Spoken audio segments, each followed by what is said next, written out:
buenas tardes. Muchas gracias a la congregación, a la directiva de la Iglesia Filadelfia por esta invitación. Realmente me alegra mucho que en las iglesias, o al menos en la Filadelfia, se esté hablando de salud mental, se esté realizando estos talleres, estos conversatorios, que eso es lo que vamos a hacer el día de hoy. Por supuesto, exponer, además luego atender un poco las preguntas de los asistentes sobre el tema de depresión, pero debo confesar que estoy muy contento porque se está hablando de salud mental. Creo que en décadas anteriores era impensable llevar a un psiquiatra a una iglesia con el tabú que tiene, ¿no? Pero realmente pues me contenta que ustedes sean punta de lanza a la hora de, digamos, innovar, ¿no? En la enseñanza a la iglesia, a la congregación, sobre estos temas tan importantes. Bueno, yo he titulado esta exposición Depresión, una visión integral para la iglesia del siglo XXI, porque si bien es cierto, así como el ser humano históricamente pasó de usar herramientas muy rudimentarias a hoy en día tener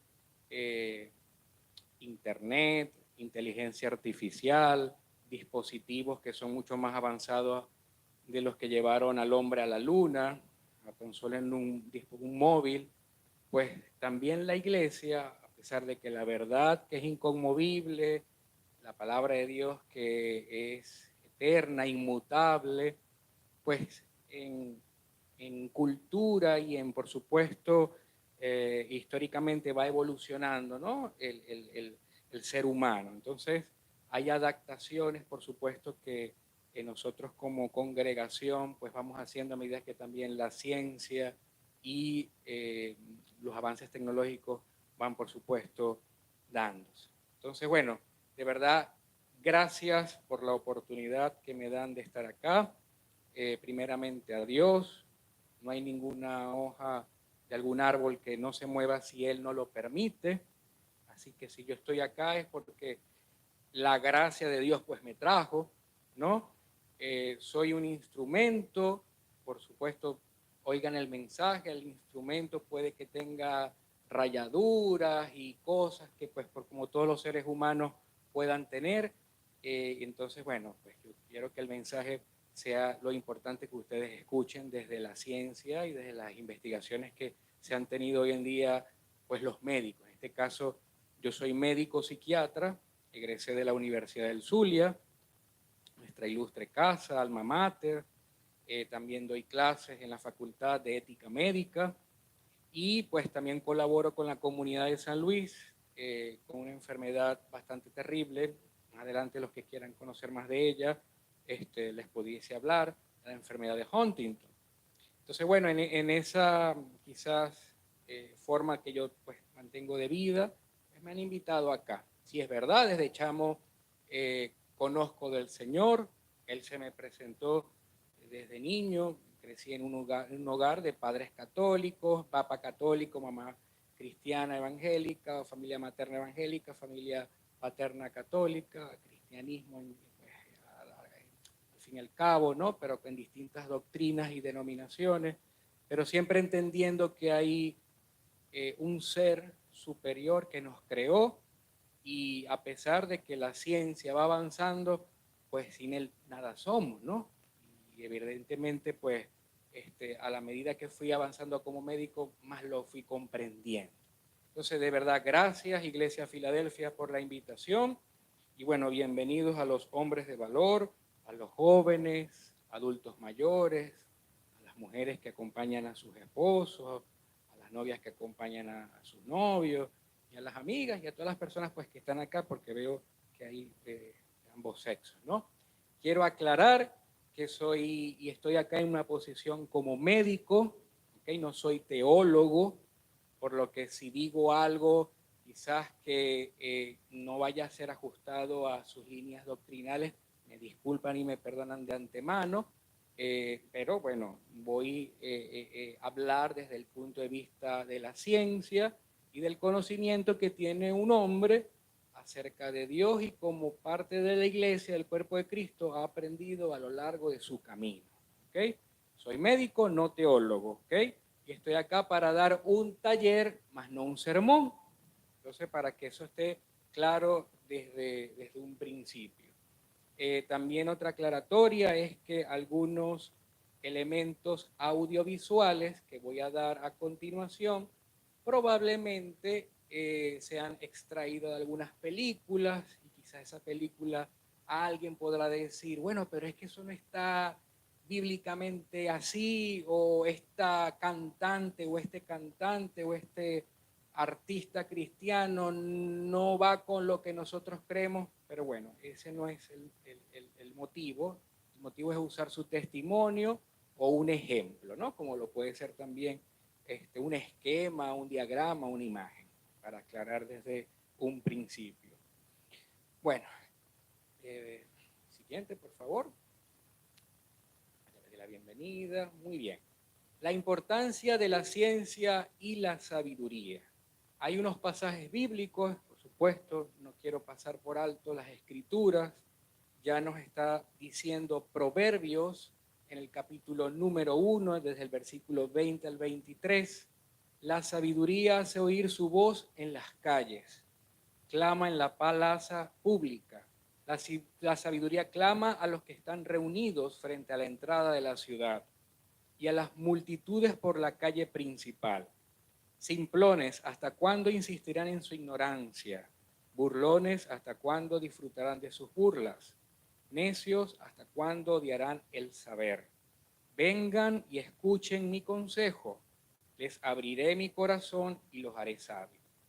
Otro versículo o capítulo que también me gusta bastante y que lo traje para compartirlos con ustedes es que todo lo que es bueno y perfecto es un regalo que desciende a nosotros de parte de Dios nuestro Padre, quien creó todas las luces de los cielos.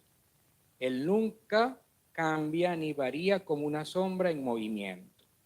Ambos versículos quiero usarlos para resaltar la importancia del conocimiento, de la ciencia, que cuando hablamos de luces, ¿no? De la luz, también lo podemos nosotros interpretar, traducir o ejemplificar como ese conocimiento que adquirimos, ya sea a través del método científico, la experimentación, la tradición, las experiencias, la fenomenología, la observación, que pues adquirimos ese conocimiento y lo vamos transmitiendo de generación en generación para evitar problemas, resolver problemas, simplificar la vida, hacerla más fácil y por supuesto evitarnos dolores de cabeza.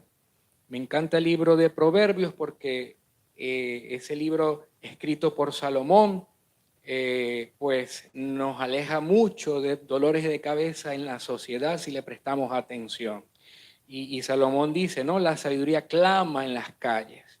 Y a veces como iglesia debemos también entender que en las universidades, en los trabajos, se investiga, se realiza experimentos, se hacen investigaciones, se observa, y ese conocimiento que se va extrayendo a medida que pasa el tiempo ayuda al ser humano a vivir mejor. Entonces, ese conocimiento, yo puedo decir, podemos pensar que todo lo que es bueno, todo lo que es agradable, todo lo perfecto, como lo dice Santiago, es un regalo de nuestro Padre. ¿Okay? Así como Dios nos crea y ese gran artista forma la naturaleza, el universo, y nos hace a su imagen y semejanza, hemos también tenido la capacidad y posibilidad también de investigar, de analizar, por supuesto, crear algunas tecnologías pues, que nos va permitiendo vivir mejor. Y esto es importante tenerlo claro para no desestimar el conocimiento adquirido por los distintos profesionales en el mundo secular.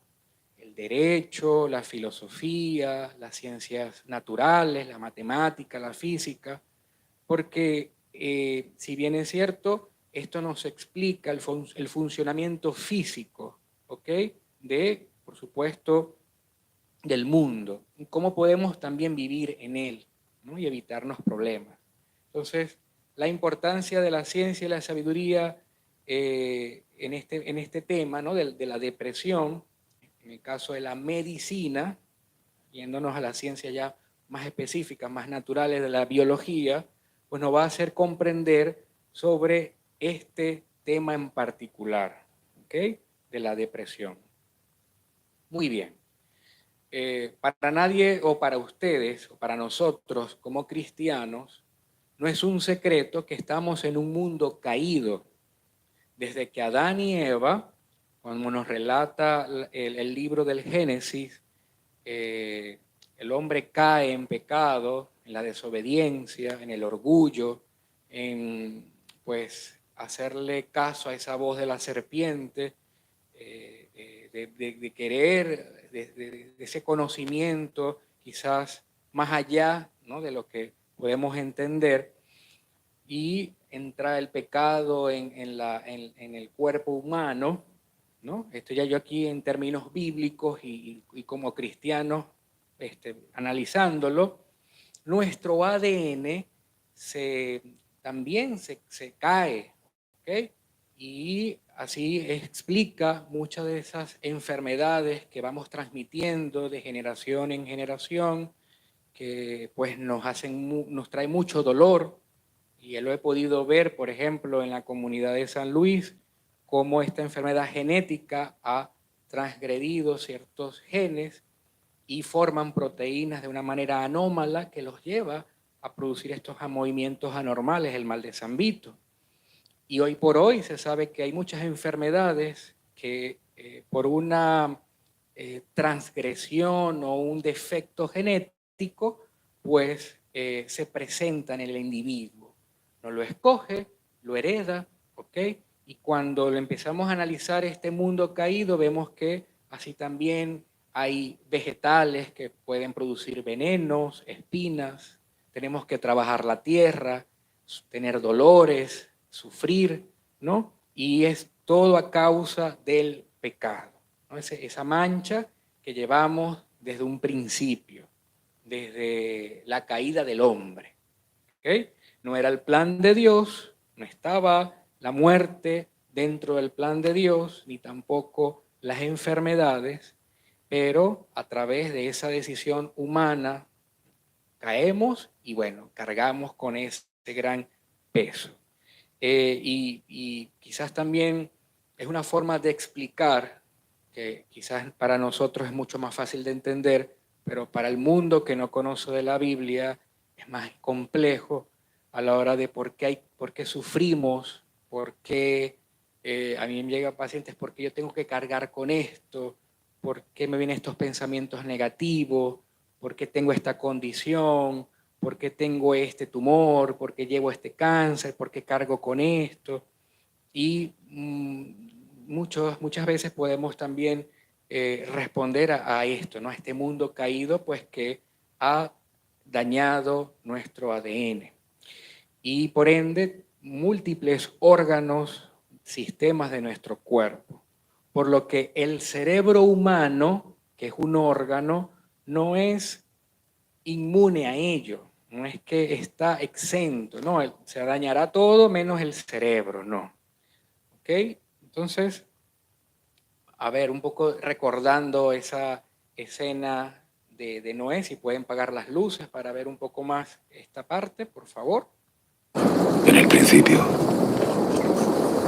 no había nada. Nada salvo el silencio de una oscuridad infinita. Pero el aliento del Creador vibró contra la faz del vacío, susurrando: hágase la luz. Y la luz se hizo. Y era buena, el primer día. Y luego la luz informe empezó a adquirir sustancia y forma, el segundo día. Y nació nuestro mundo, nuestro hermoso y frágil hogar. Y una luz grande y cálida nutrió sus días. Y una luz menor gobernó las noches. Y fue la tarde y la mañana. Otro día. las aguas del mundo se agruparon, y en medio de ellas emergió tierra seca. Otro día pasó, y la tierra se llenó de todo lo que crece. Un espeso manto verde se extendió por toda la creación, y las aguas también se llenaron de vida. Grandes criaturas de las profundidades que ya no están. Vastas multitudes de peces, algunos de los cuales quizá aún naden bajo estos mares. Y pronto, el cielo quedó repleto de aves. Y fue la tarde, y la mañana, el quinto día. Ahora el mundo entero estaba lleno de seres vivos. Todo lo que reza, todo lo que se arrastra y todas las bestias que caminan sobre la tierra. Y era bueno, todo era bueno. Había luz, aire, agua y tierra, todo limpio e intacto. Había plantas, peces, aves y bestias, cada uno según su género, todos formando parte de un todo aún mayor, todos en su lugar y todo en equilibrio. Era el paraíso, la joya en la palma de la mano del Creador. Entonces el Creador hizo al hombre y junto a él a la mujer, padre y madre de todos nosotros, y les dio a elegir. Caer en la tentación de las tinieblas o aferrarse a la bendición de la luz.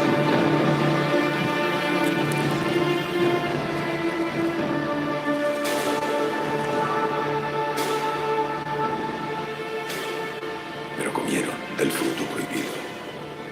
Su inocencia se extinguió y a lo largo de las 10 generaciones desde Adán, el pecado ha anidado en nuestro interior. Hermano contra hermano, nación contra nación, el hombre contra la creación. Nos hemos matado unos a otros. Hemos destrozado el mundo, nosotros lo hemos hecho. El hombre lo ha hecho. Todo lo que era hermoso, todo lo que era bueno, lo hemos hecho pedazos. Ahora empieza de nuevo. Muy bien, gracias. Ahí pues resumo un poco lo que había conversado acerca de la caída. Esto es una escena de una película hollywoodense, ¿no? Pero bueno, me gustó esa parte y la quería como que transmitir para darles... A mí me gusta usar mucho en mis clases videos, ¿no? Y tomar también imágenes para que la información quede más. Pero bueno, simplemente es para llevarlos, ¿no? A ese momento donde el hombre cae y como vieron en esa escena donde el hombre se mata contra sí mismo y hemos, por supuesto, cargado a través de las generaciones el pecado, ¿no? Entonces ese pecado ciertamente también afecta el organismo, ¿no? Los órganos, los sistemas. Entonces aquí tenemos que llegar a un concepto que es, ¿qué es la mente? ¿Ok? ¿Qué se dice sobre lo que es la mente como tal? Pues desde lo espiritual es la relación con la conciencia, el alma, ¿ok? Y lo trascendental. La palabra mente viene del griego psique, o corazón, mente, psique, del griego, ¿no? Que es alma humana, por eso es que psicología es el tratado o estudio del alma o de la mente, o psiquiatría es el iatros, tría, como pediatra, sería el médico del niño, ¿no? Entonces, en el caso de psiquiatría, iatros es la parte que se llama médico, y psique, alma, es el médico del alma, pero en este caso sería la mente, ¿ok? Entonces, este es digamos, el concepto desde lo espiritual. Filosóficamente hablando, hay un dualismo, mente y cuerpo están separados, ¿ok? Versus el monismo, producto del cerebro. Y ese dualismo todavía, hoy por hoy, se mantiene. Pareciera que la mente está separada del cuerpo, por lo tanto, yo puedo dominarla, ella no me puede dominar a mí, y de allí nacen conceptos erróneos que nos hacen a veces sufrir, incluso dentro de la iglesia, porque separamos una cosa de la otra. Desde la psicología son los procesos conscientes e inconscientes que influyen en el comportamiento del ser humano, y desde la neurociencia es el resultado de las actividades cerebrales y conexiones neuronales. ¿Ok? Siguiente, por favor. Ok, bueno. Allí hay un proverbio que lo pueden ubicar en el capítulo 4, versículo 23, en la versión Reina Valera. Dice, sobre toda cosa guardada, guarda tu corazón, porque de él mana la vida. Si vemos la palabra corazón, vamos a verla como la palabra mente, ¿ok? Y sobre todas las cosas, cuida tu mente, porque ella es la fuente de la vida. Realmente no hay un versículo específico que defina lo que es la mente en la Biblia. Sin embargo, desde las diferentes corrientes de la ciencia, desde las neurociencias, la psicología, la filosofía, entendemos pues que es una función del cerebro, ¿ok? Y que es parte del ser humano. Para explicar un poco más, siguiente lámina, pues vamos a ver entonces que la mente se encuentra en el sistema nervioso, ubicado exactamente en el cerebro, ese órgano constituido por millones y millones de neuronas que, por supuesto, forman el cerebro y el sistema como tal nervioso, lo que nos permite movernos, sentir, traducir, comportarnos, analizar, juzgar, ¿ok? Voy a ejemplificarlo de una manera más fácil. Imagínense un avión con un piloto, el cerebro es ese avión y el piloto, ¿ok? Sería la mente, ¿no? El alma, ¿no? Quien coordina o quien mueve ese avión. Ahora, si ese avión sufre interferencia, puede, por supuesto, tener un accidente, y si el piloto, a pesar de que el avión esté en perfecto estado, está ebrio, sufre alguna enfermedad mental, le da un ataque cardíaco, pues ese avión va para abajo también. Entonces, una cosa con la otra. Así es también nuestro ser. La parte física, el avión, y la parte psíquica, que vendría siendo el piloto. Vamos a ver entonces en este video cómo millones de neuronas, que es ese arbolito que ustedes observan, ¿okay? Que tiene una estructura bastante larga, como si fuese un arbolito, eso es una neurona. Ella hace miles de conexiones y va formando este órgano, ¿okay? Este órgano rosado que pueden observar en el video, que es el cerebro humano. El cerebro está compuesto por más de 1.000 millones de neuronas. El cerebro humano tiene al menos 100 trillones de conexiones neuronales o sinapsis.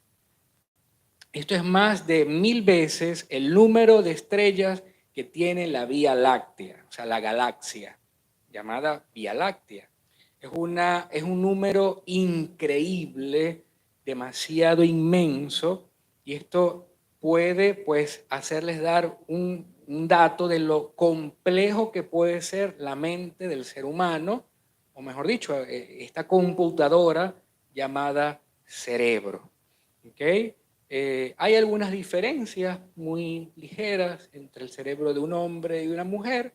Sin embargo, esto pues lo que permite es hacer ciertas funciones de una mejor manera que otra. Muy poco, tampoco es que una cosa tan llamativa.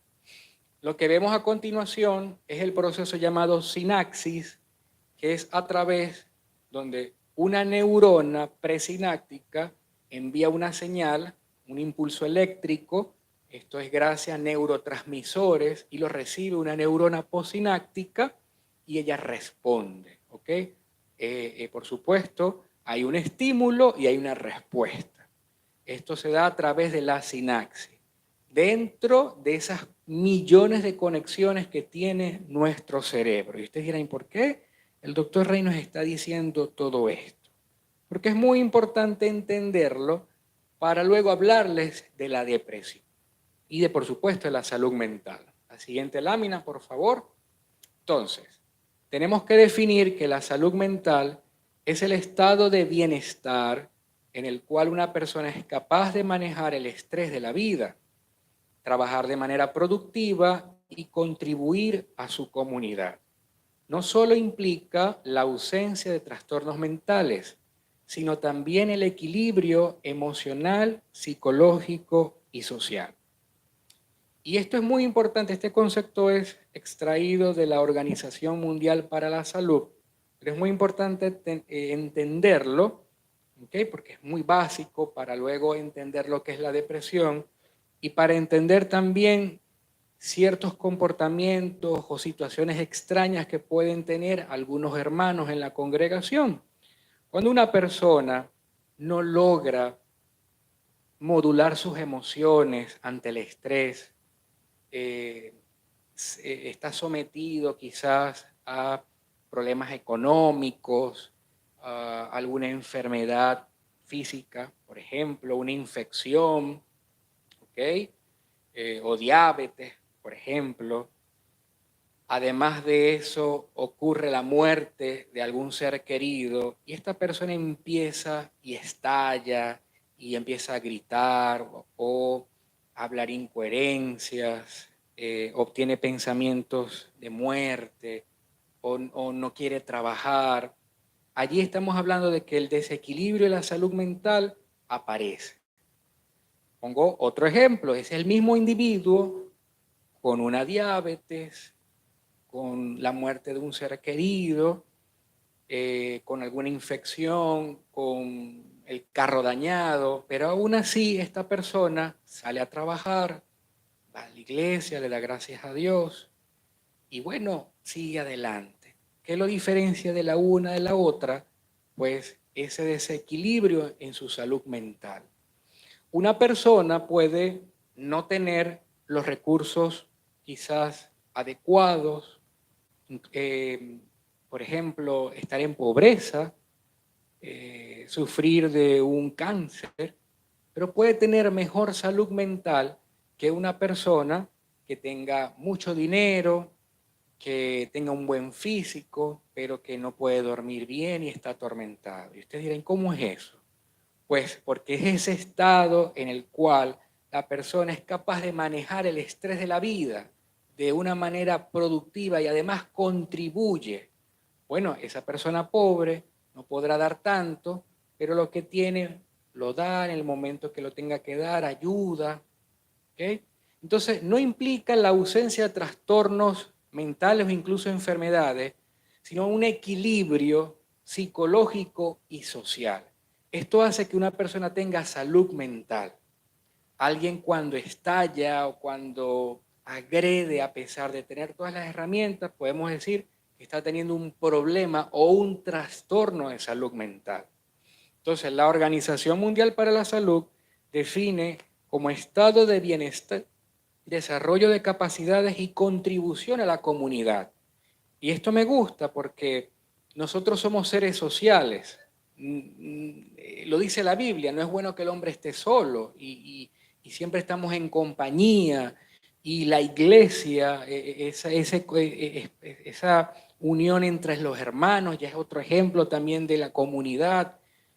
A la hora pues de orar por un enfermo o de llevar incluso a una persona paralítica, Jesús, como lo narra en los evangelios, los amigos llevaron a esta persona a conocer a Jesús. Siempre la comunidad ayuda, ¿ok?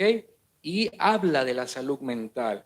Y pongo ejemplo también como Venezuela. Venezuela, a pesar de sus problemas económicos, políticos, sociales, nos hemos mantenido unidos, entre todos mantenemos ese humor y nos esforzamos en ayudarnos, en ayudar al vecino, y eso habla de esa salud mental. Hay que también decir que Venezuela estuvo hace unos años atrás como el país más feliz del mundo. O sea, habla también de nuestra resiliencia y de cómo desde la comunidad nosotros nos hemos apoyado. Eso también explica por qué a veces las personas solteras tienen más riesgos de suicidarse o en algunos casos los matrimonios pueden sobrevivir más a ciertos conflictos o las personas que viven en comunidad pueden vivir muchos años más. Por allí hay un estudio reciente que dice que los que tienen amigos y tienen buenos amigos viven más, ¿ok? o llegan a tener una vida mejor, ¿no? Y eso también lo he visto en la clínica, o sea, en la práctica médica. Aquellas personas que sufren de demencia, cuando quedan solitas, esos abuelitos se deterioran, caen. La soledad mata. O sea, el estar solo y la soledad no deseada es un factor destructor. Por eso es que lo vemos en las escrituras, aun cuando en ese momento no estaban las neurociencias avanzadas, no es bueno que el hombre esté solo. ¿Ok? Entonces, ya Freud, un psicoanalista, decía que era la capacidad de amar y trabajar, resolver conflictos inconscientes. Otro autor mencionaba Joda, autonomía, percepción realista del mundo y autorrealización en 1958. Roger, otro psicólogo, la autoaceptación y la congruencia. ¿Okay? Víctor Frank, un psiquiatra que atravesó la Segunda Guerra Mundial, estuvo en campos de concentración, de padres judíos, decía que salud mental era encontrar sentido en la vida, incluso en la adversidad. Por eso es que les digo, no, o sea, tener salud mental no quiere decir la ausencia de problemas, sino que a pesar de los problemas que tenemos alrededor, nos mantenemos equilibrados, ¿ok? Es como ese ser, el Víctor Frank, que a pesar de que en los campos de concentración, en una Alemania nazi, le mataron a su esposa, a sus padres, le destruyeron todas las tesis que él hacía sobre la logoterapia, una de las escuelas de psicoterapia para el momento, y aún así él no terminó matándose o sí se deprimió y por supuesto se entristeció grandemente, pero logró encontrar ese equilibrio. Entonces, en el sentido a la vida.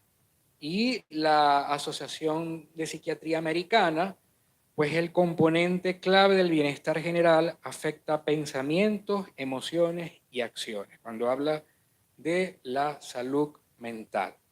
Entonces, esto nos va a dar base, ¿okay? Entendiendo, número uno, que vivimos en un mundo caído, ¿okay? Que desde que el pecado entró en la humanidad, pues han llegado enfermedades y hemos arrastrado un sinnúmero de males. Número dos, entendiendo pues lo que es el cerebro humano como ese conjunto de millones de neuronas que forman el sistema nervioso y que a través de la sinapsis se dan los pensamientos y la transmisión de datos en el cerebro, y entendiendo también lo que es la salud mental, ese equilibrio que nos permite resolver problemas, ahora podemos llegar a la definición de depresión. Podemos ahora sí decir que es el trastorno mental caracterizado por sentimientos persistentes de tristeza, pérdida de interés o placer en las actividades diarias y una variedad de síntomas físicos, ¿ok? Y emocionales. No se trata solo de estar triste, ¿ok? Temporalmente. Es una condición que puede afectar significativamente la cotidianidad, la vida diaria, la vida laboral, la vida familiar del individuo. Afecta su funcionamiento. Proviene de la palabra latina depresio, que significa abatimiento o aplanamiento. También desde el punto de vista geológico, geográfico, cuando hablamos de depresión, hablamos de un hueco, un hundimiento, ¿ya? Este término a su vez proviene del verbo deprimere, que significa aplastar, abatir o presionar hacia abajo. Entonces, dentro de la psiquiatría, que es una especialidad médica que se encarga del estudio de los trastornos mentales, de ese desequilibrio de la salud mental, a diferencia del psicólogo, que se encarga del estudio de la mente humana, del funcionamiento de la mente humana, digamos lo normal, el psiquiatra se encarga de los trastornos de la mente y el tratamiento de estas enfermedades. Por tanto, como es médico, puede medicar puede derivar al psicólogo si hace psicoterapia o incluso hacer psicoterapia si se ha formado como terapeuta. Entonces, ha estudiado a través de los años en distintas regiones y épocas cómo podemos decir que una persona está deprimida. Para ello, hay un manual o hay un libro donde miles de psiquiatras, de médicos, especialistas se han reunido y a través de un consenso, ¿ok? Por ejemplo, un concilio o un parlamento o un debate, ¿no? Ellos han fijado criterios universales para decir que una persona está deprimida. No es que de la noche a la mañana dicen, no, este está deprimido por esto, no.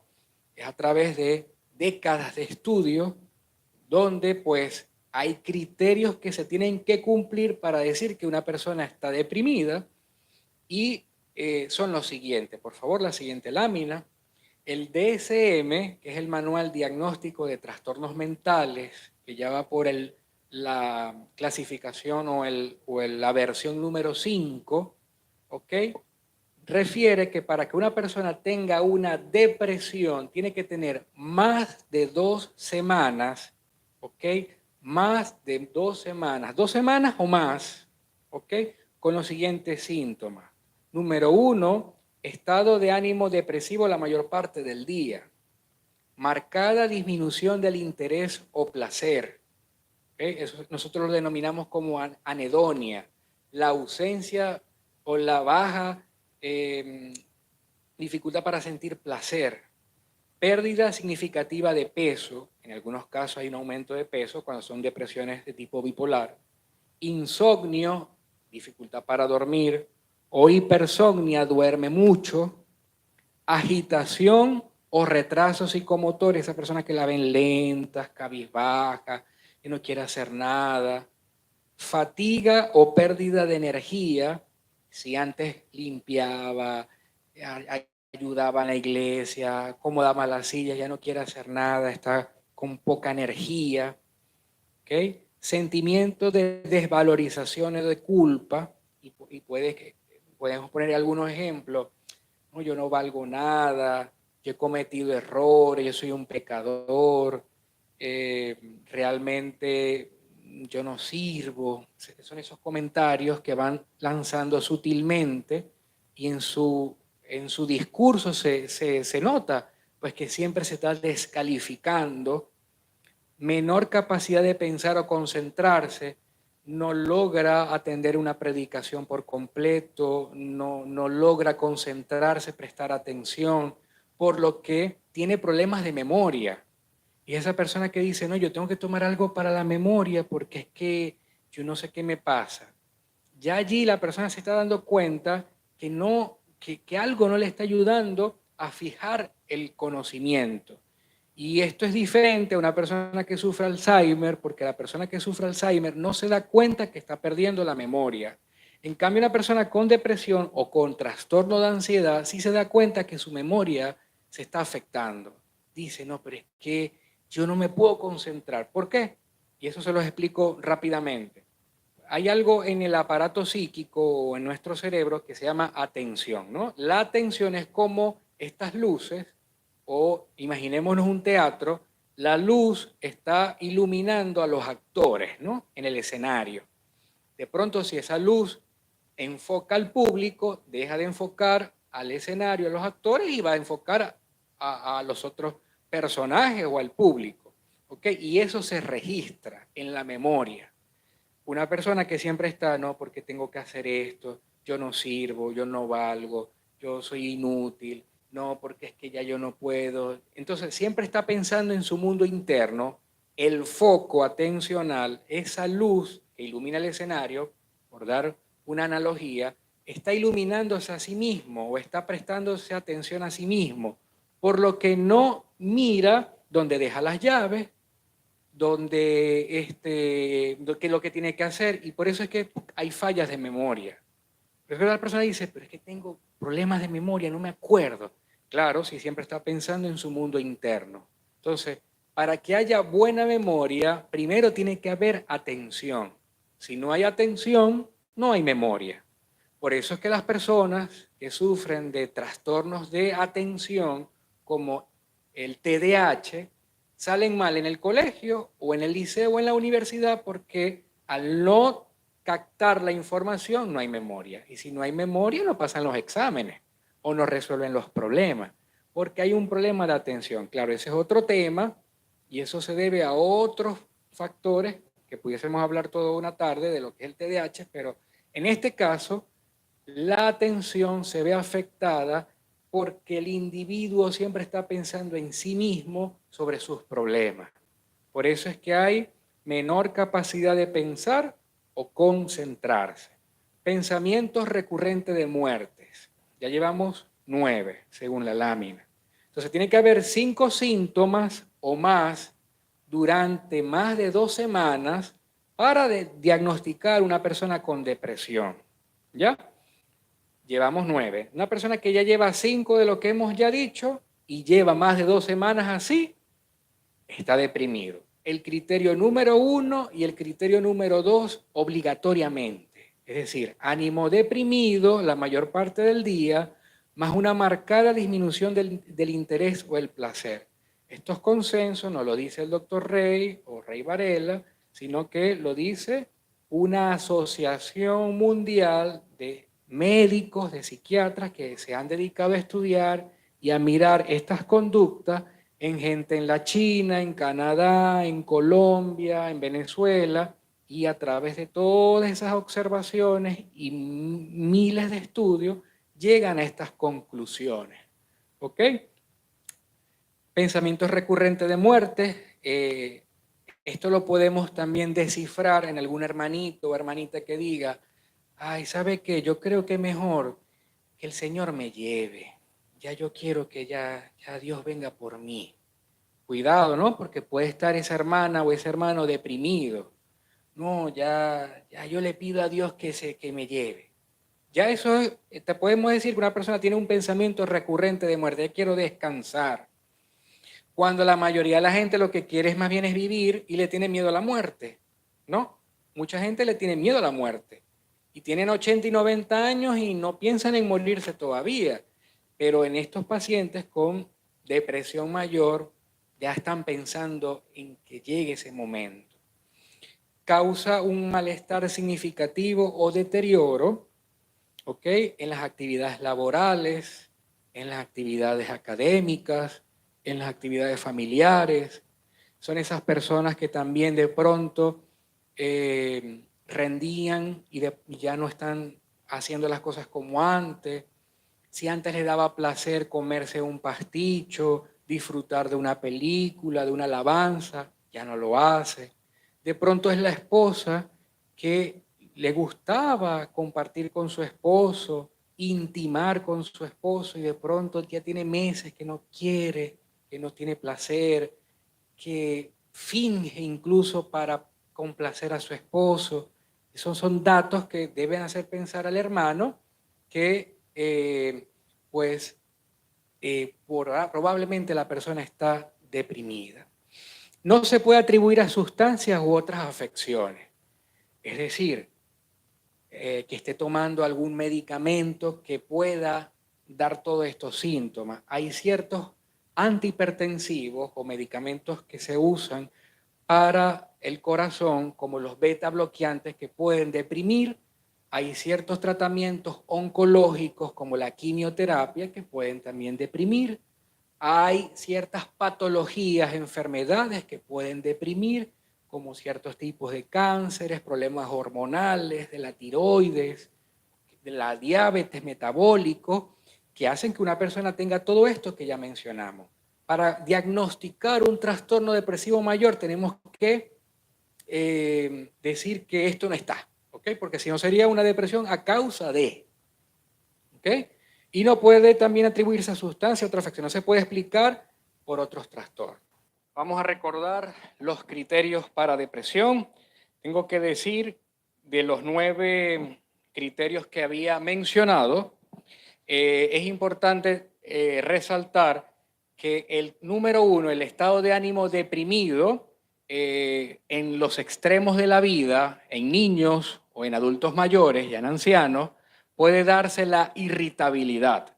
Es decir, estar presente todos los criterios, pero en vez de tristeza, estar irritado. ¿Okay? La depresión también da en niños, da en adolescentes, y en los niños se muestra como irritabilidad, rabia, malestar.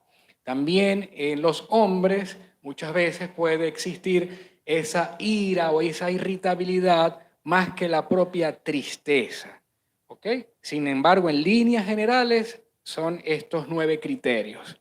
Entonces, bueno, vamos a seguir. Siguiente, por favor, hablando un poco de la historia de la depresión. Adelante.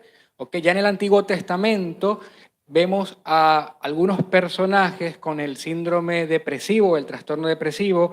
Tal es el caso del rey Saúl. Muchos conocen la historia, cómo pues era atormentado por un espíritu y quién era el que luego lo calmaba. ¿Cómo lo calmaba? ¿Cómo? Tocaba el arpa, la música, y eso alejaba ese espíritu que lo atormentaba. ¿Y qué pasó con el rey Saúl al final de sus días? ¿Qué hizo él? ¿Cómo murió?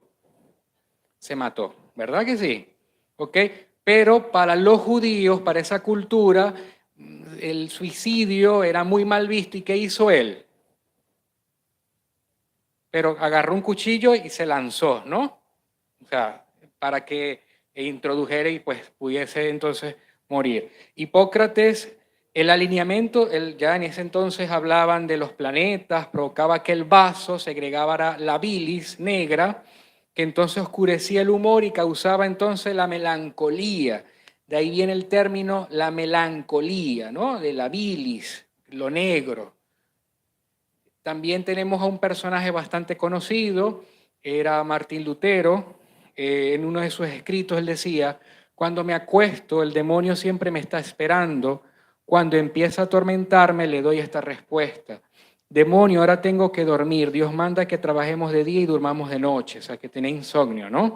Así que vete. Si entonces no cede y me echen en cara mis pecados, le digo: sí, querido, ya sé todo eso y conozco algunos más que has pasado por alto. Aquí hay algunos extra, nótalo, ¿no? Ese diálogo que él tenía pues con este espíritu malo que lo atormentaba. Y muchos personajes, desde el punto de vista histórico, han sufrido de esta terrible enfermedad. Evidentemente, en los contextos históricos no se sabía, no se explicaba muy bien. Tenemos tales también artistas como un famoso artista que de él deriva el Día Mundial del Trastorno Bipolar. ¿Okay? Él pintó grandes cuadros que están en Holanda y que son representados, no sé si han visto el famoso cuadro del Grito, ¿okay? O de La Noche Estrellada de Vincent van Gogh. ¿Okay? Este señor pues sufría de episodios depresivos muy severos, pero también sufría de otros episodios que se llaman manía, que son más evidentes o característicos en un trastorno llamado bipolaridad. Sigamos. Aquí vemos la clasificación del trastorno depresivo según este manual DSM-5 que les comentaba al principio. El trastorno de desregulación destructiva del estado de ánimo, el trastorno depresivo mayor, el trastorno depresivo persistente, el trastorno disfórico premenstrual, el trastorno depresivo inducido por sustancias o medicamentos, el trastorno debido a otra afección médica, otro trastorno depresivo especificado y otros trastornos depresivos no especificados. Fíjense que creemos que es uno solo, no. Tiene varias presentaciones. En el caso, por ejemplo, del trastorno depresivo persistente o distimia, es esta persona que tiene más de 2 años triste todo el tiempo. Es ese hermano o esa persona de la comunidad que tiene un humor negro, ve el vaso medio vacío, no medio lleno, medio vacío, todo lo critica, siempre es un comentario negativo, no logra surgir en sus empleos o salir adelante, se mantiene cabizbajo, ¿ok? Allí nosotros los psiquiatras entendemos que hay una condición crónica, no solamente 2 semanas, es 2 años como mínimo, donde existen criterios que no llegan a ser trastorno depresivo mayor, pero acarrean con una dificultad en lo laboral, en lo familiar. Son personas que son poco interesadas a tener relaciones sociales, muy desanimadas. Pareciera que incluso así son, es como la personalidad, ¿no? Los llamados trastornos depresivos persistentes o distimia, el trastorno disfórico premenstrual, aquella mujer que previo a la menstruación o al periodo menstrual o durante el periodo menstrual tiende a tornarse irritada, triste, explosiva, ¿ok? Más allá de los cambios normales de humor que pueden existir en la mujer, ¿ok? Y esto es disfórico. Disforia es desagrado, desregulado, trae problemas en lo laboral, no va a trabajar, se le dificulta hacer las actividades cotidianas de la casa, más allá del poner de tu parte, no lo puede hacer, le requiere tratamiento. El trastorno depresivo inducido por sustancias o medicamentos, que ya lo había mencionado hace rato, ¿no? Que ciertas sustancias pueden deprimir a una persona y darle estos criterios que vimos en las láminas anteriores, o algunas patologías como el cáncer de cabeza de páncreas, ¿ok? Se presenta como un trastorno depresivo antes que aparezca el cáncer de páncreas. La persona que de pronto empieza a perder peso, ¿ok? A no salir, y lo que se está desarrollando es un tumor, por ejemplo. Entonces hay que tener mucho cuidado porque a veces minimizamos, no, eso es un periodo que tiene, eso es una fase, y lo que está es formándose otro mal mucho mayor pues, que este. Y otros trastornos, por supuesto, no especificados que pueden causar también estos trastornos depresivos, ¿no? Desde el punto de vista epidemiológico, la epidemiología es la especialidad o disciplina médica que se encarga de recolectar los datos, ¿ok? A través de la estadística, dar proyecciones y poder entonces medir cómo actuar, qué hacer. Es una herramienta bastante útil en la medicina y por supuesto en el manejo de las poblaciones. ¿Okay? Aquí menciona que el trastorno depresivo mayor afecta a más de 340 millones de personas en el mundo. Cada 40 segundos una persona se suicida. Imagínense ustedes, cada 40 segundos una persona se suicida. De esas personas, la mayoría o la mayor parte lo intentan las mujeres. Sin embargo, lo consumen exitosamente, por usar un término, los hombres, sea porque la testosterona los hace más agresivos o más impulsivos, que llegan a, pues a consumarlos, ¿no? También culturalmente el hombre habla menos, se comunica menos, la mujer tiene más red de apoyo, conversa. Recordemos lo que decíamos, que el estar solo te lleva a deprimirte o te degenera el cerebro. Entonces las mujeres en ese sentido culturalmente se apoyan más, por lo tanto no llegan a el suicidio tanto como lo hacen los hombres. A veces creemos que el hombre no sufre, pero el ser cabeza de hogar, apoyo, tener que apoyar a la familia, no encontrar empleo, no tener sociabilización, los lleva a suicidarse mucho más. El trastorno depresivo mayor es la primera causa ya actualmente de discapacidad laboral. ¿Okay? Superó incluso las cardiovasculares después de la pandemia.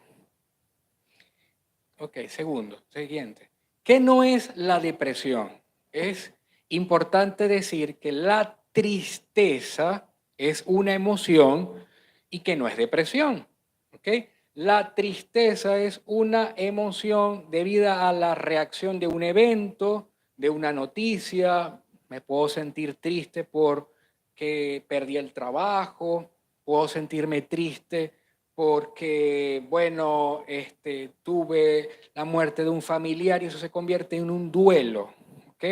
Duelo, dolor, pérdida, me lleva a un proceso de cicatrización emocional, es una herida, por lo que evidentemente va a existir pérdida del apetito, desinterés, tristeza o irritabilidad, ¿ya? Pero no es depresión porque observamos que hay un estímulo que lo produjo, una pérdida, y esta persona en el periodo de 2 meses ya empieza a hacer sus actividades normalmente. Ahora, cuando se complica el duelo y la persona ya no quiere ni trabajar, y días de muerte, me quiero ir con mi familiar, y ahí sí hablamos de un duelo complicado. Una persona que además del duelo sea deprimido, ¿ok? O que luego de ser expulsado de un trabajo o perdido alguna materia en la universidad, tener algún fracaso académico, tiene luego ideas de muerte, de quitarse la vida, entonces ya ahí estamos hablando de depresión. Hay personas que también en arrebatos de ira, de celos o de pérdida, basados en estas explicaciones hormonales o ser muy reactivos, pueden intentar suicidarse o consumar un suicidio, pero quizás o muy probablemente no estaba deprimido, sino que fue un acto muy impulsivo. ¿Okay? La depresión tiene sus criterios, que ya los vimos en las láminas anteriores. Entonces, ¿qué no es depresión? La tristeza, que es una emoción, ¿okay? Un duelo, para que lo tengamos muy claro. No, el hermano de pronto se le fue la familia a los Estados Unidos y está triste. ¿Okay? Okay, si esa tristeza se prolonga en el tiempo y la persona ya no quiere ir al culto, el hermano ya no quiere trabajar, y ahí podemos decir que se complicó en depresión. Pero que es normal las respuestas emocionales. Tampoco podemos decir que todo es depresión. ¿Ok? Y en nuestro lenguaje, recuerden que la palabra tiene un gran peso psíquico, no voy a decir, no, yo estoy deprimido, no podemos tampoco minimizar o usarlo a la ligera. No, ese es bipolar, hasta despectivo es porque le estamos restando valor o la importancia o la seriedad de una enfermedad de una persona que realmente sufre. ¿Ok? Siguiente. Vamos a hablar un poco acerca de las causas de la depresión. Para ello vamos a hablar de 3 factores: los factores biológicos, los factores psicológicos y los factores sociales. Entre los factores biológicos es importante resaltar el desequilibrio de neurotransmisores. ¿Qué son los neurotransmisores? Son químicos producidos por las neuronas, de las que les hablé al principio, las células que forman parte del sistema nervioso, que forman el cerebro, ¿ok? Con la que ellas se comunican y envían señales, ¿verdad? Para que entonces estas células se puedan comunicar. Estos neurotransmisores tienen funciones específicas en el organismo, tales como el hambre, la sexualidad, la alegría, los afectos, la energía. Por ejemplo, la serotonina es la molécula de la felicidad o el neurotransmisor que tiene que ver con la alegría. ¿Ya? Serotonina es igual a estar contento. Es una molécula que la tienen tanto los animales como nosotros los seres humanos. Por ejemplo, en establos donde están los caballos encerrados, que a veces están muy estresados y empiezan a golpearse y a hacerse heridas, se mide la serotonina y se ve que está afectada, ¿ok? Por el encierro. O se ha visto también que ciertos lugares donde crían, pollos o gallinas, y estas gallinas están encerradas, están más estresadas, pues las posturas, los huevos son menos agradables, ¿ok? Por ese estrés en el que viven estas gallinas. Entonces, biológicamente, pues la serotonina tiene mucho que ver con el bienestar, la tranquilidad. Y se sabe que cuando esta disminuye es porque la persona está estresada, está triste, ¿ok? Y la lleva incluso a tener pensamientos negativos. Ustedes dirán, ¿y cómo se mide eso? Bueno, a través del líquido cefalorraquídeo. No es una prueba que se haga comúnmente en un laboratorio, y tampoco es una molécula que usted la va a encontrar en el mercado para que usted se la tome y se sienta feliz, y donde lo vea eso es mercadeo falso o están engañando a la gente. Sin embargo, se sabe pues que es el encargado de sentirnos bien. La noradrenalina es la de la concentración, la de la energía. La dopamina es la hormona o el neurotransmisor del placer. ¿Okay? Lo producimos en cantidades cuando obtenemos una recompensa, ganamos algún premio. El uso de la dopamina lo han estudiado y lo saben muy bien la gente que estudia redes sociales. El mercadeo o la neuropsicología entienden muy bien estos neurotransmisores, y por eso es que dentro de sus móviles ustedes tienen una herramienta que es un arma de doble filo porque juega con la dopamina. ¿Okay? El me gusta, el like que le dan a una foto, el estar viendo contenido gracioso, placentero, muy rápido, hace que estos niveles de dopamina aumenten y le hagan sentir a uno placer, ¿ok? Es la misma, o el mismo químico que se libera cuando una persona se come un postre, cuando tiene relaciones sexuales, cuando logra un título, cuando le dan pues unas felicitaciones. Es la hormona de la recompensa, ¿ok? Y una persona deprimida tiene niveles bajos de dopamina. Esta hormona es también, o este neurotransmisor, aumenta dramáticamente cuando la persona consume drogas. La droga, en sus distintas presentaciones, marihuana, cocaína, alcohol, cigarrillo, la nicotina, dispara los niveles de dopamina, la persona se siente alegre, tranquila, en placer, y por eso es que luego buscan nuevamente consumir para sentirse bien. Esto lo saben las grandes industrias de venta de alcohol o los grandes carteles de drogas, porque esto a la gente lo busca ¿para qué? Para relajarse, para olvidarse de los problemas. Por eso es que vemos que los depósitos de alcohol cada vez están más llenos los fines de semana, porque luego de la jornada de trabajo la gente quiere es tratar de bajar la ansiedad, olvidar, y esto es una sustancia que relaja a la persona.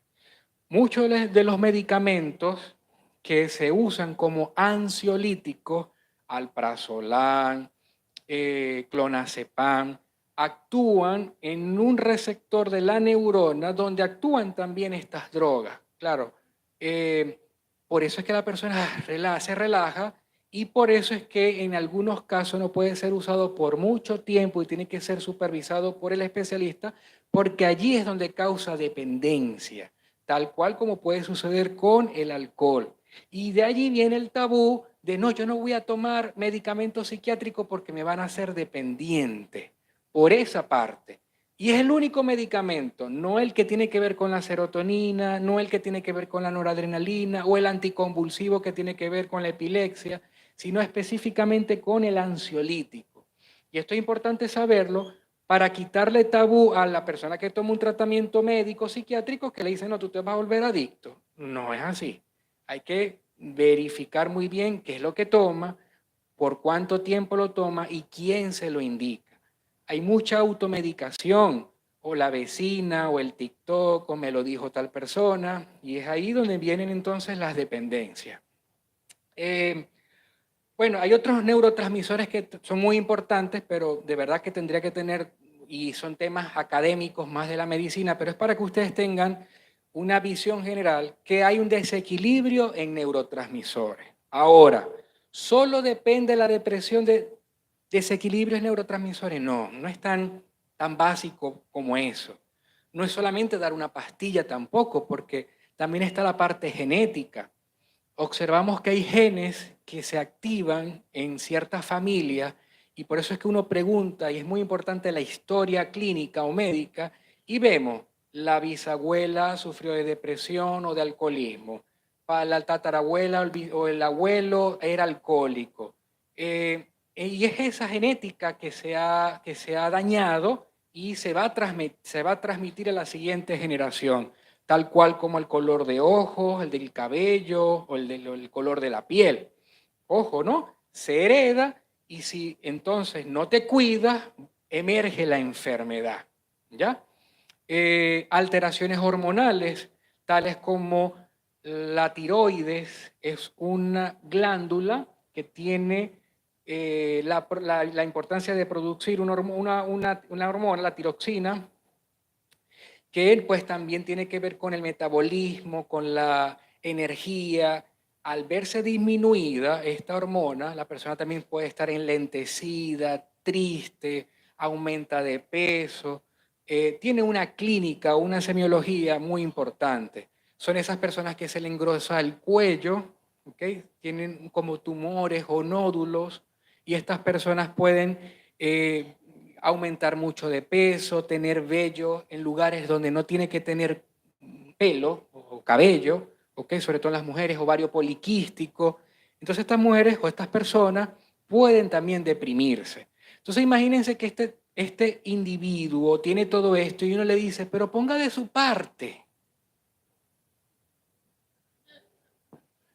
Imagínense. Qué cruel, ¿no? Porque ¿cómo yo voy a poner de mi parte si tengo un problema biológico? Entonces, no, pero no está orando mucho. Allá va, y el pastor que es diabético y toma para la insulina o para la... ¿Qué pasa allí? ¿Por qué él sí y yo no? El tabú que tiene el estigma, la enfermedad mental, o en este caso la depresión, porque hay muchos trastornos mentales. Los factores psicológicos, el estrés sostenido, crónico, también agota, y el aumento del cortisol, que es la hormona del estrés, nos lleva a deprimirnos. Esa sensación de alerta, sobre todo se da en los soldados de la guerra, que siempre duermen poco.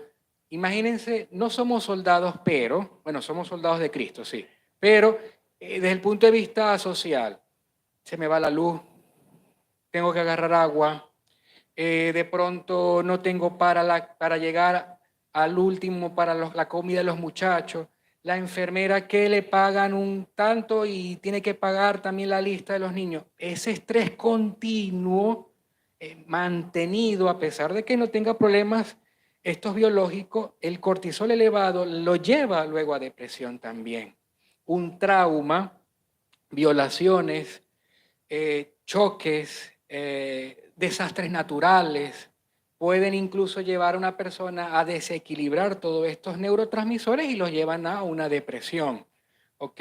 Pérdida de un ser querido, bueno, que también se va combinando con los anteriores. Los factores sociales, el aislamiento social, los problemas económicos, las relaciones interpersonales y conflictivas, el bullying, el mobbing, que es el acoso laboral. Ustedes conocen el bullying, que está de moda, el acoso de los niños, la escolar. Pero está otro que no se habla mucho, que es el mobbing, que es cuando las personas en el entorno laboral se ponen de acuerdo para destruir a uno de los trabajadores. Esto es tan, pero tan destructor que la persona pierde su autoestima, no duerme. Y esto se da incluso en los animales. Hay manadas de elefantes que cuando quieren sacar a alguien de la manada, lo van aislando y el elefante se muere solo. Y esto sucede también en los trabajos. Entonces, todos estos factores en conjunto pueden llevar a una persona a la depresión. Por lo que entonces el tratamiento no es una pastilla solamente, va a ser una combinación de varias cosas. Sigamos y si pueden apagar la luz para ver el siguiente video, por favor.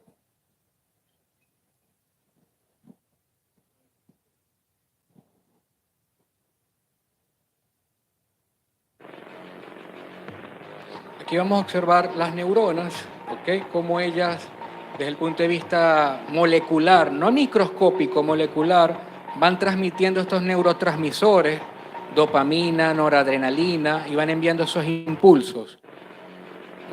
la dopamina, la neurona postsináptica recibe señal, se excita o se estimula y ya responde. Todo este proceso ocurre en nuestro cerebro todo el tiempo. Y, o sea, hasta yo para hablar, mover, todo esto está ocurriendo de una forma en milésimas de segundos. Fíjense lo grandioso que es Dios. O sea, yo veo las conexiones neuronales y es como si viera una galaxia, el cúmulo de estrellas. Es una cosa muy increíble cómo tenemos universos cada uno de nosotros. Y Dios se encarga y sabe cuántos cabellos tenemos. Imagínense cuánto nos es de las conexiones neuronales que tenemos y de los pensamientos. Es un ser que pasa toda lógica y está pendiente de cada uno de nosotros. Eso es increíble y es lo que a mí me llama la atención a la hora de estudiar medicina y decir, hay algo más que nosotros no venimos de la nada. O sea, aquí está más detallado imposible que ese ser superior pues nos haya creado. Siguiente. Ok. Entonces, ¿cuál es el manejo clínico? O sea, ¿cuál es el tratamiento? ¿Qué se hace con una persona que tiene trastorno depresivo mayor? Porque ya hemos hablado, ¿ok? Y dando un repaso de la caída del ser humano, de lo que es la salud mental, de lo que es el cerebro, de lo que son las neuronas. Ok, pero ¿qué hacemos entonces con un hermano que está deprimido? ¿Ok? Que cumple con de esos 9 criterios, con 5 de ellos, ¿no? O 6, 7 de ellos, que tiene más de 2 semanas así. ¿Ok? ¿Qué hacer? ¿Qué podemos hacer? Bueno, está el tratamiento farmacológico, porque ya se dieron cuenta de que hay un desequilibrio neuroquímico que por supuesto hay que mejorar. Serotonina, noradrenalina, dopamina. Incluso si tienes problemas de ansiedad, problemas para dormir, hay que abordar inicialmente esto. ¿Ok? Pero también está la psicoterapia. Y allí entra el apoyo del psicólogo para ayudarlo a entender la enfermedad o el propio psiquiatra. La iglesia es una plataforma poderosa de sostenimiento, de comprensión. Pero dígame si es en la iglesia donde más bien le dicen que tienes, a ver, que no hay que ignorar las artimañas del enemigo, ¿no? Ni las opresiones demoníacas. Hay un mundo espiritual. Es algo de la parte médica y me pongo como creyente, como cristiano. Sé que hay un mundo espiritual, ¿ok? Y que así como hay enfermedades que Dios puede sanar, así también, si en su gracia le place, en su soberanía, ¿ok? También lo puede hacer con trastornos mentales. Evidentemente nos ha dado la ciencia y las herramientas humanas para poder ayudar a las personas. Entonces, pero si desde la casa, lo rechazamos, ¿qué queda para el paciente? ¿Okay? O sea, ¿qué se puede esperar? Entonces, los modelos de psicoterapia que tienen evidencia sólida en la depresión son esa terapia interpersonal y la cognitivo-conductual. Son líneas psicológicas que manejan los terapeutas para ayudar al paciente. ¿Ok?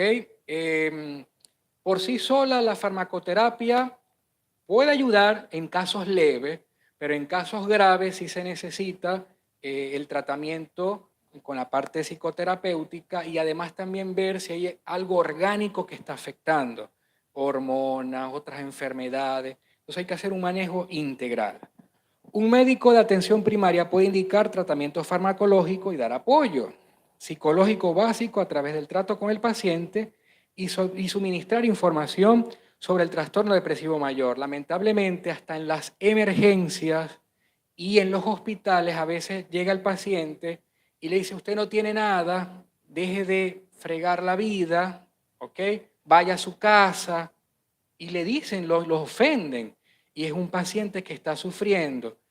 Antes de una persona suicidarse, acude 10 veces a pedir ayuda.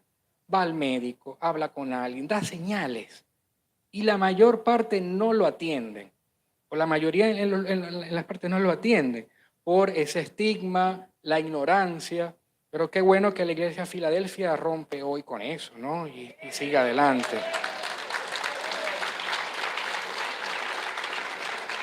Entonces, explicar el diagnóstico al paciente, psicoeducar, ¿ok? Tenemos que ayudar a hacerle entender a la persona qué es una depresión, qué no es una depresión, ¿ok? El trastorno de depresión mayor es una enfermedad como cualquier otra, ¿ok? Por lo que tanto no hay que psicologizar al paciente, no, eso es porque tratar de buscar explicación, no, bueno, tiene una enfermedad, ¿ok? Ya, vamos a ayudarlo a que busque tratamiento, ¿ok? Lo bueno es que es tratable, ¿ok? Tiene cura, tiene ayuda. Hay evidentemente un porcentaje que es muy difícil de a veces de tratar, pero como sucede con la hipertensión, con las infecciones, logran resolverse a tiempo, mejoran. ¿Cuántas personas en la práctica no me dicen, doctor, gracias, ya me pude graduar, ya puedo saber qué es estar alegre, yo tenía años que no sabía qué era reírme? Porque cuando te dicen eso, uno ve allí la mano de Dios obrando. Y evidentemente uno es un instrumento, un vaso de honra, ¿no? Entonces, ¿cómo no vamos a servir a la sociedad, ser luz, ¿ok? En medio de la oscuridad, en este campo, ¿no? De la medicina. Explicar que la medicación es necesaria para mejorarse y que en muchos casos va a tardar semanas en hacer efecto. Esto puede ser alguna pregunta que algunos tengan, porque sí, inicialmente el tratamiento puede tardar en hacer efecto, así que hay que hacer contención familiar y de amistades. Derivar al psiquiatra en caso de trastorno bipolar, uso de sustancia u otro antecedente psiquiátrico de importancia o ideación suicida estructurada refractaria a la educación. Si este punto es más para quien, si aquí hay algún médico que le llega un paciente que además de sufrir depresión haga cambios en su estado de ánimo abruptos y pase luego a estar en fase maníaca, requiere una atención más especializada con un psiquiatra, ¿no? Que haya también una ideación suicida estructurada, que haya uso de sustancias, el manejo allí, por supuesto, es más especializado. Pero lo que quiero dar aquí a entender es que si aquí hay médicos, ¿ok? Pueden inicialmente abordarlo y luego guiarlos, por supuesto, a buscar la ayuda especializada. La duración de los tratamientos puede depender y casi siempre es si es el primer episodio o el segundo episodio o el tercer episodio sucesivo. Muchos preguntan, doctor, si a mí me da depresión, ¿yo tengo que tomar tratamiento para toda la vida? No, ¿ok? Pero si estos episodios son recurrentes, ¿ok? Hay que estudiar si además de ser una depresión, pertenece a un trastorno bipolar, que hay episodios depresivos en el trastorno bipolar, o que tiene alguna otra enfermedad asociada, hay que manejar primeramente esta enfermedad, o sí, son depresiones crónicas y hay que tomar tratamiento de por vida, como sucede con el hipertenso, por ejemplo, que suman lodipina. ¿Cuántas personas acá no toman losartana, lodipina y lo toman de forma crónica? ¿Son adictos? No. No son adictos al losartán o al carvedilol. Algunos de los debe conocer. Estoy seguro que aquí alguien debe tomar de eso. Y no lo necesitan para regular la tensión. Así sucede también en estos casos que una persona que sufra de depresión que no tiene un control en sus neurotransmisores. ¿Ok? Uno de los problemas más frecuentes es utilizar dosis muy bajas en la medicación. Por eso es que a veces hay personas que no responden. ¿Ok? No se disminuyen las dosis antes que ocurra de verdad una mejoría en el tiempo previsto. Y también sucede que hay antidepresivos que pueden traer disfunción sexual. Y esto es muy importante en las parejas, hablarlo, ¿no? Porque de pronto, como el hombre a veces no le gusta conversarlo, entonces vaya a pensar de que no va a rendir con su esposa. Entonces hay que explicar, educar, cambiar a nuevos medicamentos. Y todo eso se hace, por supuesto, en la consulta. Nosotros en la medicina tenemos una frase que significa primero es no hacer daño, primum non nocere, ¿okay? Es una máxima que tenemos todos los médicos, seamos psiquiatra, oncólogos, cardiólogos. Siempre el médico busca hacer el bien, ¿no? Y primero es no hacer daño. Entonces, la depresión mayor causa más sufrimiento estadísticamente que el cáncer terminal.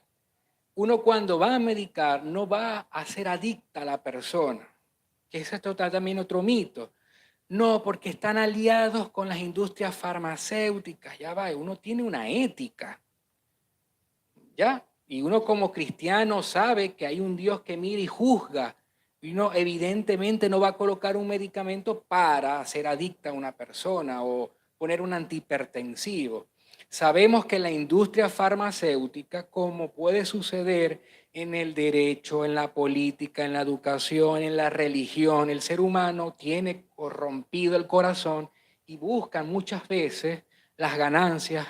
Eso es cierto, pero basado en la ciencia, en la ética, uno siempre busca el bien del paciente. Entonces caer en esos, no fulanito dijo, o en estos movimientos antivacunas, o en estos movimientos que tienden a hacer, quitar la parte lógica o científica y caer en ese, incluso hasta misticismo sin base, es terminar haciéndose daño. Y a la larga, quien quiere el daño del ser humano siempre va a querer ser el demonio. O sea, ese siempre va a querer que la humanidad sufra. Entonces hay que tener mucho cuidado y ser astuto con esos comentarios y esas corrientes. No depende de la voluntad del paciente alcanzar una mejoría completa de forma rápida, por lo tanto hay que apoyarle. ¿Qué podemos hacer, doctor? Bueno, a veces simplemente con acompañarle y no decir nada ya es una ayuda. No decirle, pon de tu parte, ya es una ayuda. Estar allí, orientarlo a un especialista, ahí está usted ayudándole, ¿ok? Explicarle acerca de que el tratamiento no le va a caer mal al ver estas conferencias también es una forma de ayudar. Orar. El que esté enfermo, busquen a los ancianos de la congregación y unjan, no lo dice la Biblia. O la depresión es una enfermedad. Cuando alguien está enfermo en la congregación y está deprimido, oren, únjanlo, porque es una enfermedad también, como lo puede ser una esquizofrenia, como lo puede ser un trastorno bipolar, un cáncer, una infección. ¿Okay? Necesita de la intervención divina y Dios es soberano y puede, por supuesto, sanar el alma, la neuroquímica, todo, absolutamente todo. ¿Ok? La depresión que no es tratada adecuadamente empeora significativamente la calidad de vida del paciente. ¿Ok? Y esto puede llevarlo incluso a la muerte. Hay una cantante cristiana muy conocida por todos. Yo les voy a colocar un testimonio que ella tiene, por favor, la siguiente. Para que veamos lo que ella pasó. Hace 6 años atrás. Christine de Clay. Casi 6 años. En donde me diagnosticaron con depresión postparto severa. Pero en mi experiencia muy personal, siendo que soy figura pública, la comunidad que me rodea estaba dividida. Especialmente en el mundo de las redes sociales. Estaban las personas que me escribían con mucho apoyo. Decían, estoy orando. Algunos me decían, no entiendo lo que estás diciendo, pero estoy orando por ti. Siento mucho que estés pasando por algo tan duro. Y también aquellos que decían, wow, yo pensé que yo era la única persona que estaba pasando por algo así. Esa era una parte de la comunidad. La otra parte de la comunidad era, estás endemoniada, vete para que oren, para que te saquen los demonios, que eso no es de Dios, te voy a dejar de seguir porque ya no te respeto, porque sufres de depresión. ¿Qué yo puedo recibir de alguien que esté pasando por depresión? Y yo me quedaba así como, yo sé que yo no estoy endemoniada. Sí. Y yo oraba todos los días, sentía la presencia del Señor. Yo sé que yo no estoy endemoniada, yo sé que mi asunto no es espiritual, yo sé que a mí no se me pegó nada de ningún lado, esto se siente diferente. Necesitamos a Cristo y lo necesitamos todos los días y necesitamos que su fuerza se perfeccione en medio de nuestras debilidades. Y no hay ningún pecado en confesar, no hay ningún pecado en ser víctima de las cosas que este mundo nos lanza. Claro. Y de la misma manera que podemos respetar, digamos, a un pastor que es diabético, que necesita ayuda profesional para poder sobrevivir, necesita sus doctores y sus medicinas y que no ha perdido su fe y que sabe que Dios lo puede sanar. Y mientras eso se manifiesta, es un paciente responsable. De la misma manera podemos respetar a un pastor que se rompe un brazo y necesita ponerse un yeso en lo que sana. De la misma manera podemos respetar a alguien que tiene un quebranto en su mente, o en su alma, o en su corazón y necesita ayuda profesional para poder sanar.